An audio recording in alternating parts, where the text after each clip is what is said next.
जानवरों की दोस्ती। बहुत समय पहले एक घना और सुंदर जंगल था जहां हर प्रकार के जानवर मिलजुल कर रहते थे। इस जंगल का राजा एक साहसी और न्यायप्रिय शेर था जिसका नाम था सिंघू। सिंघू के कारण जंगल में शांति और सुरक्षा बनी रहती थी। सभी जानवर सिंघू का आदर करते थे और उस पर गर्व करते थे। लेकिन एक दिन सिंघू अचानक बीमार पड़ गया और जंगल में चिंता की लहर दौड़ गई। की बीमारी से पूरा जंगल चिंतित हो गया। बाघ, हाथी, बंदर, खरगोश और अन्य जानवरों ने मिलकर विचार विमर्श किया।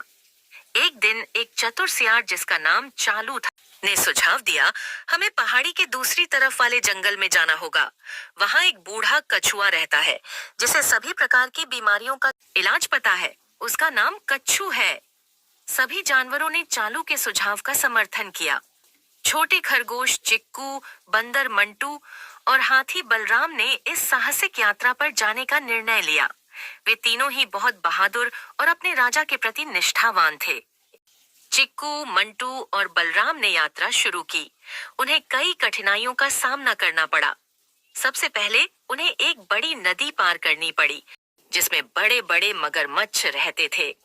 चालू ने सलाह दी, बलराम, तुम अपनी सूंड का उपयोग करके हमें नदी पार करा सकते हो। बलराम ने अपनी सूंड बढ़ाकर चिक्कू और मंटू को नदी के पार पहुंचाया। फिर चालू ने भी अपनी चालाकी से नदी पार की। जब वे सभी सुरक्षित पार पहुंच गए तो उन्होंने राहत की सांस ली। लेकिन उनकी यात्रा अभी समाप्त नहीं हुई थी।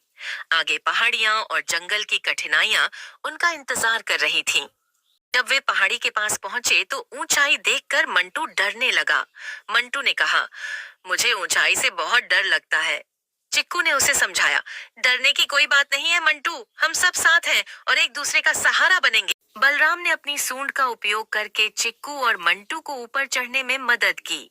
धीरे धीरे वे पहाड़ी की ऊंचाई पार कर गए।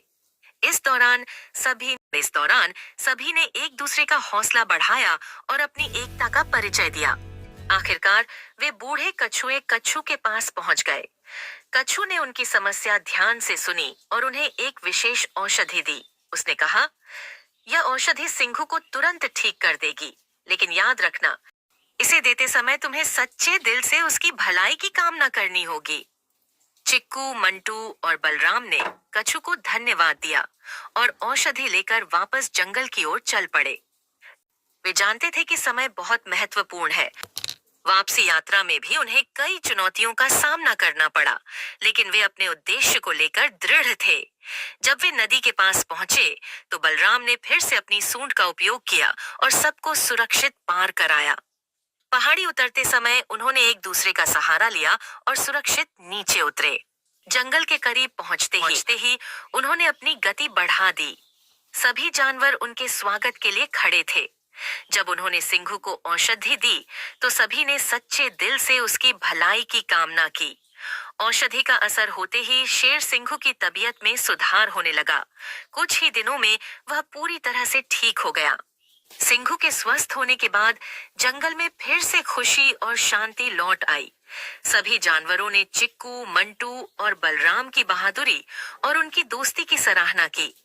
इस घटना के बाद जंगल में एकता और सहयोग की भावना और मजबूत हो गई। सिंघू के स्वस्थ